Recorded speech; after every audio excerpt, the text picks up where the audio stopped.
Hello guys, and in this review you will see the beautiful game Hellcard. The gameplay is a card roguelike with unusual tactical combat. First you need to choose the main character, available classic warrior, archer and mage. Everyone has a starting deck of skills that can be reviewed. When the character is decided, the journey to hell begins. To get there you have to overcome 12 floors filled with enemies, 3 of which are with bosses. It's allowed to diversify the path somewhat sometimes, not in the case of the boss, choosing from several options for rewards and enemies that will be in the battle room. During the combat phase, our hero is placed in the center of a small room, in which opponents are also randomly placed. The room is divided into 2 tactical zones. One is in a certain radius around the hero, the second is everything that is beyond the radius. The first defines the melee zone, the second the ranged one. Enemies are in similar situation. Someone before the blow must definitely come up, and someone shoots from afar. We start with one starting hero, but the squad quickly grows. For victories, they give companions who join the squad as a full members.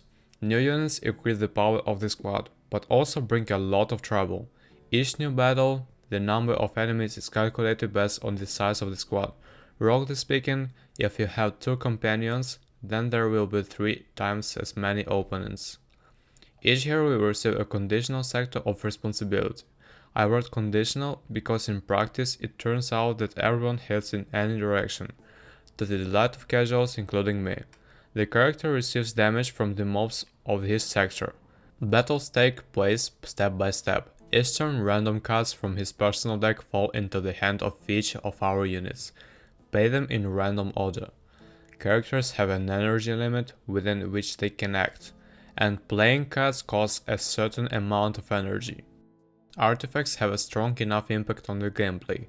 These are items that the hero or the companies can wear. Artifacts sometimes have a very strong passive effects. The cards in the decks of heroes are extremely diverse. They allow you to use a lot of tricks in order to stay in the saddle longer. There are cards with complex effects, zero costs, and so on. Heroes can attack, defend with blocks, or apply useful buffs to themselves and others. Debuff enemies. The important point is that everything, maps, enemies, etc. is accompanied by detailed descriptions using pop-up context menus.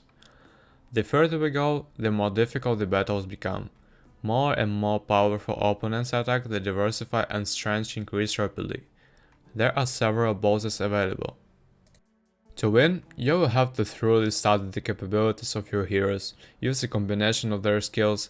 It's kind of like a combo. For example, the archer pushes the enemy into the range zone, where it deals more damage, and then the magician finishes it off and restores her movement energy. So, consider the pros and the cons of the game, sum up. The pros are: it's nice graphics, excellent music and soundtrack, interesting card tactical battles, a small but sufficient number of types of heroes, many types of maps, good pumping system inside the race, companions, new and improved cards, etc. Cooperative up to 3 people. Instead of companions, there will be people. And Russian text language. What can be both a plus and a minus? This is a big battle with all-consuming consequences. There is no global progression. For me personally, this is a minus, but fans of battles will probably like it. The game is quite difficult. For me personally, this is a minus, but for some it might be a plus.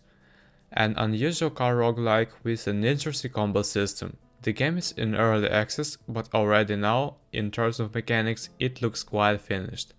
They promise to bring another hero archetype to the release with a new deck, more cards, difficulty settings. The game looks and plays very nice. The combo battle plus difficult did not please.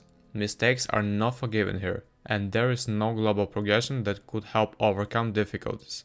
For casuals like me, it will be hard, but not hopeless. So guys, that was a review on a beautiful game called Hellcard. Thank you for watching, don't forget to hit a like, bye.